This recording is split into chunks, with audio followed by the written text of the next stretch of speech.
Well, ladies and gentlemen, the meeting has come and gone between Trump and Cyril Ramaphosa, and boy, was it entertaining as hell. Let's get into it. Criminals must taste you. Ma'am, can you give me protection from yourself? Did I hear that correctly? Hello, ladies and gentlemen. Welcome to Newsflash. I'm your host, Emilio. Thanks for tuning in. All right, so as I mentioned, the meeting between Cyril and Ramaphosa was lit. Everybody was suspecting it to be like some kind of Zelensky meeting 2.0. I would say it was kind of different, but just as entertaining. Now, I'm not going to go through the whole meeting with you guys, but I thought that I would just pick up on some highlights that happened during this meeting and how the lefty woke media is once again exposing themselves. During the Cyril and Trump meeting, Trump would play clips of South African politicians singing "Kill the Boer." Turn the lights down, and just put this on. It's right behind you. Johan. There's nothing this parliament can do. With or without you, people are going to occupy land. We require no permission. Look at how Cyril is like, he doesn't know what's going on. We don't care. We can do whatever you want to do. Who are you to tell us whether we can occupy land or not? We are going to occupy land. South Africa occupy land. That's who we are. Whatever we want to do, we can withdraw my membership from this useless parliament. Yes, honorable member. Must never be scared to kill. A revolution demands that at some point there must be killing, because the killing is part of a revolutionary act. Shoot to kill. Gaza. Kill the poor, the farmer. Kill the poor, the farmer.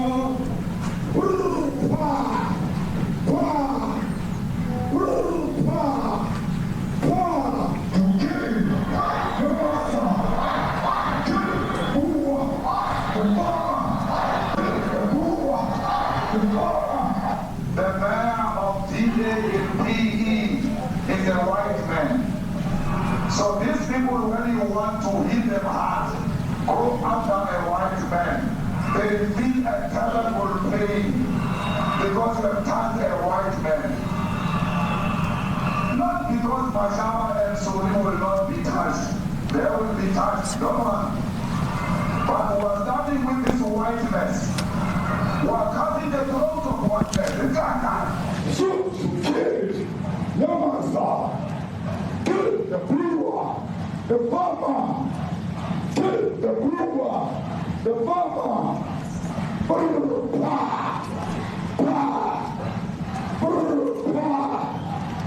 Shoot to kill. Come on, sir. Kill the brewer, the farmer. Kill the brewer, the farmer.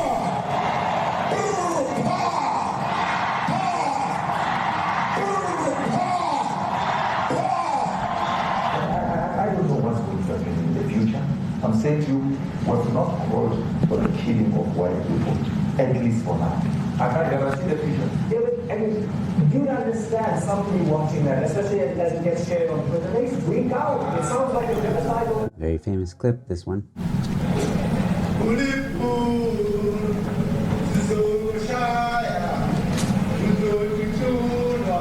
Look at Cyril, that's the moment where he's like, we're screwed.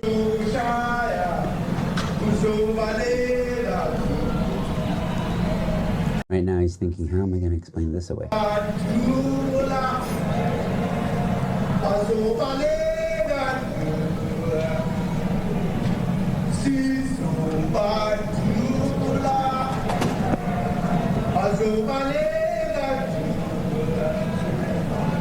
Who will expropriate land without compensation, whether they like it or not. If they object, they can seek refugee in America.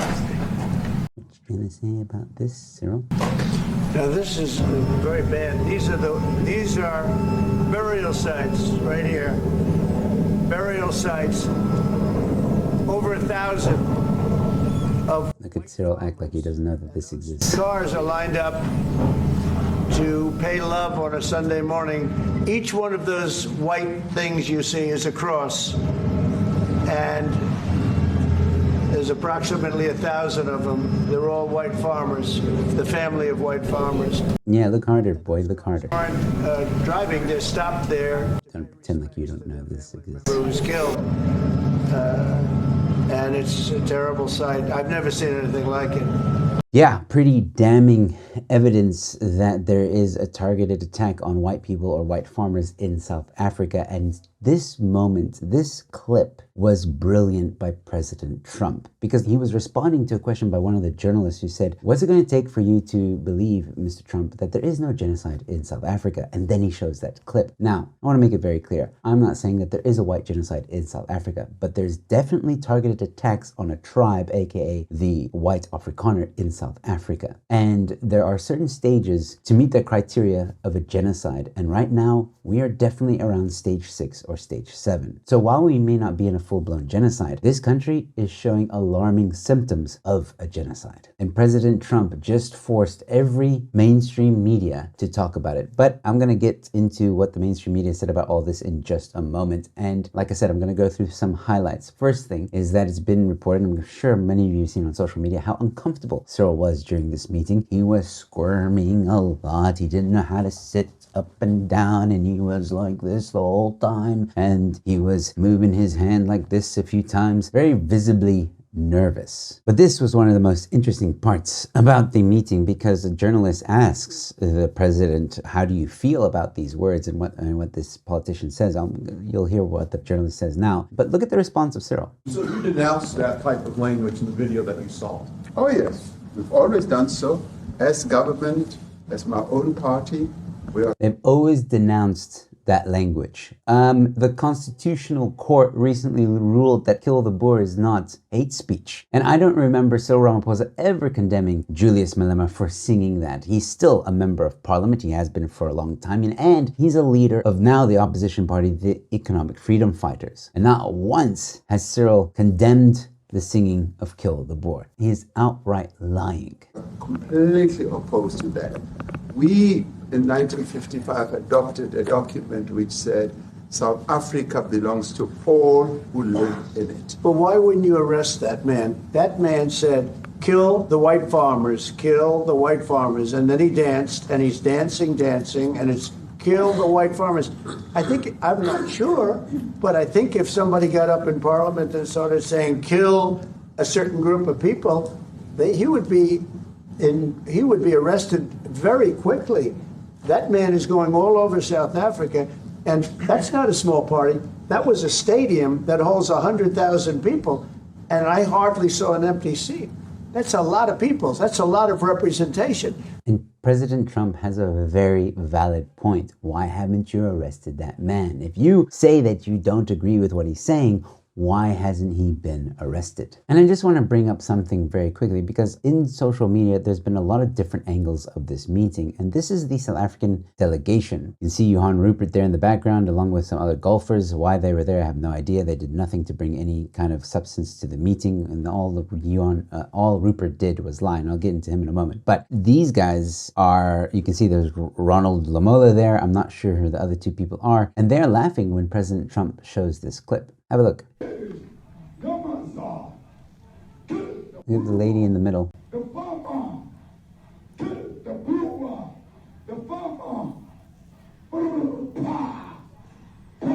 Big smiles the entire time. Look at that. The disrespect is unbelievable. Not just to the Oval Office, but also to every white South African, every Afrikaner that exists in South Africa. And some people were quick to point out how Elon Musk looked at President Cyril Ramaphosa. You're gonna love this. Look at Elon Musk's face as he stares down the South African president. If looks could kill. And there he was. He does not look happy. And one of the other things that people are talking about this meeting is when John Steenhuisen stepped in, and I'm disappointed. I would say we have a rural safety problem in South Africa, and I don't think anyone wants to candy coat that. And it requires a lot of effort to get on top of it. It's going to require more policing resources. It's going to require a different strategy to be able to deal with it. But certainly the majority of South Africa's commercial and smallholder farmers really do want to stay in South Africa and make it work. And I've just come from the largest agricultural show in the Southern Hemisphere, with organized agriculture and farmers, and the majority of them want to stay. But they too there have a memorial to those who've died as a result of farm attacks. And as the Minister of Agriculture, it is something that I'm particularly exercised with my colleagues at police and my colleagues in the justice cluster to start making farm attacks and stock theft a priority crime. And it affects all farmers in South Africa, particularly stock theft. It has a disproportionate effect on smallholder black farmers. I also want to just say this, that the two individuals that are in that video that you've seen are both leaders of opposition minority parties in South Africa. Mkhonto Wesizwe under Mr. Zuma, and the economic freedom fighters under Mr. Malema. Now, the reason that my party, the Democratic... Now, this is where he fumbled, because the clip that was shown of Zuma was when Zuma was in the ANC, or was ANC president. Yes, Zuma is MK now, but that is a very important part that John didn't mention, or at least tried, like, he could have said something like, okay, in that clip, Zuma was in the ANC, and he could have lied and said that the ANC is different now, if he really wanted to save face. Or at least it appears that he's saying, you know, oh, well, you know, Zuma and Julius, you know, they're a very small party. You know, they're irrelevant. Don't worry about that. That doesn't represent us, the GNU, you know, that doesn't represent the ANC. And I don't think Trump bought it. And another problem I have with John trying to minimize the MK and EFF, the realization is this. MK got 14.58% of the votes, EFF 9.52. If you combine those two, they are larger than the DA at 21.81. They would have 24.1% MK and the EFF. That's how much their percentages would be together. So when you say that they are a minority party, if that's the case, then so is the DA. Yes, the DA on its own has a lot more votes, but if you combine MK and EFF, they have more of the votes than the DA. In other words, maybe you shouldn't be so quick to dismiss it as small parties. Don't worry about it. What they say doesn't matter. And then what John had to say next was that the whole reason why the DA entered into the GNU was to prevent MK and EFF from entering yada yada yada yada fish-based. And as I mentioned, Johan Rupert was there, who, I mean, this is my opinion on the billionaires and golf people that were there. That was, the golf people I think was just a peace offering, so to speak, like, hey, look at me, I know these golfers too, Mr. President, and I brought them here to kind of talk to you, even though they may not live in the same South Africa we do. And Johan Rupert, people are saying that he doesn't live in South Africa. I don't know if that's true, but what I do know is that he's a billionaire, and he doesn't live in the same South Africa we do. There's a South Africa that he probably doesn't experience on a day-to-day basis. He's a billionaire that's guarded from load shedding. He's guarded from the crime. He's guarded from all the issues of South Africa. His kids will never want for anything. And I doubt very much that he experiences any water cuts or anything of the sorts. I'm sure he lives in an affluent place where the service delivery is always on time and the buses are never late. And I'm sure he's got high walls of electric fencing and state-of-the-art CCTV cameras. But now this brings me to how the media reacted. And here's a meme that I think sums it up quite well. I effed up and then released the media propaganda memo.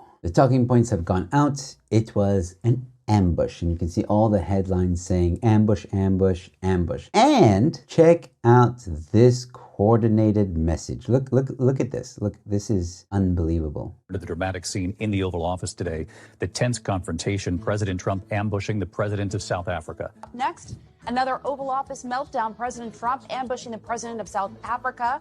President Trump is being accused of conducting something of a diplomatic ambush of South Africa's president in the Oval Office. To be with you, I'm Katie Tur. President Trump orchestrated another Oval Office ambush today. Today, Donald Trump meeting with the president of South Africa and attempting to ambush and humiliate that leader. To Zelensky territory, where essentially he was a bit ambushed inside the Oval Office. Felt like an ambush in there, kind of like the President Zelensky meeting in the Oval Office. This was an ambush.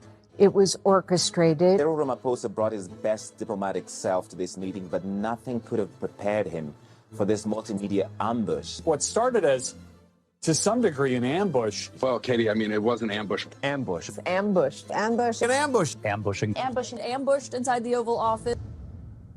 Yeah, I mean, it's clear that, and listen, this isn't just international left-leaning media houses. It's also in South Africa, media houses have been trying to protect Cyril Ramaphosa. ENCA saying getting some consultants, and he also said an attempt to ambush the South African delegation. And of course, News 24 coming out with their fact check, their info desk, right? This is misinformation, all the misinformation. I mean, I don't understand how there's certain things that are misinformation. When you were presented with video evidence of what was going on, and by the way, Trump also had headlines of people who have died farm attacks, which he passed on to the ANC delegation to see. How do you refute that? How do you say that that's misinformation when you have the evidence? And there's something I want to bring up, because the lefties and left-leaning media want to keep on saying that crime is bad in South Africa in general. White murders or white farm murders are not special. I'm going to say it again, and I've said it many times. Yes, crime in South Africa is really bad.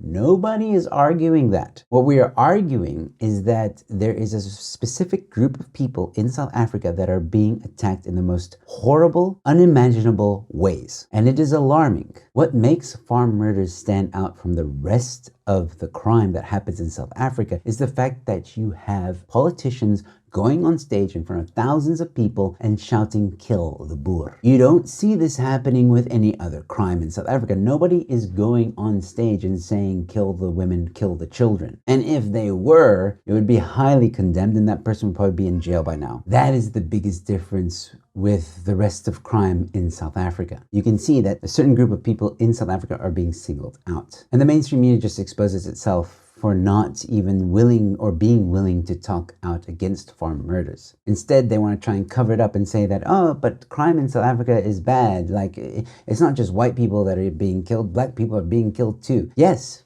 crime is bad in South Africa, very bad. But what was so brilliant about Trump's video is that he showed how there's politicians shouting for kill a farmer, kill the Boer, and at the end, ending it with that memorial of all those crosses, thousands of crosses of all the white farmers that have died. Initially, sending out a message that this rhetoric that is being shouted on stage leads to death. I'll give you an example of how the left-leaning media is treating this. In South Africa. It's also not just a matter of getting on top of farm murders, it's murders writ large, right? Farmers are not the only people that are being killed in South Africa. It's a crime problem. We've got a crime problem in South Africa. See, it's not just white farmers or it's not just white people. We've got a crime problem in South Africa. Not much has come out at the time of this recording as to what has happened after their behind closed doors meeting. Cyril has come out and said that everything is hunky-dory and we had some good conversations. But of course he's going to say that because he's not going to come out and be like, listen guys, we effed up and yeah, South Africa's in trouble. He's not going to say that. He's going to try and save face. Only time will tell what happens next, where the relationship between South Africa and America is going, whether or not the GO will be renewed, whether or not there'll be sanctions on Julius, which I really hope there will be, and some other sanctions as well. But before you go, ladies and gentlemen, please become a member to this channel. It goes a long way to supporting me and helping me to produce content for you guys. You can find out more information on that join button below. If you can't become a member, that's okay. Please consider giving a super thanks or Sasa thanks as we call them on this channel, and leave me a comment. What do you think? What do you think about all this? Do you think Trump is a hero? Do you think mainstream media are idiots? Let me know. Let me know in the comment section below, ladies and gentlemen. While you're there, leave a like on this video,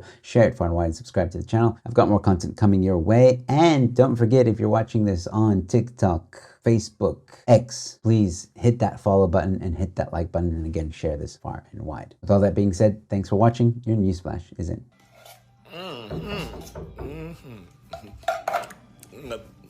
Ow. Let him run, Robin, run. Y'all cut it out. That was y'all finna see. I'm gonna bite everybody up in him. When I'm finna leave, y'all better leave me alone. I'm gonna bite everybody up in him.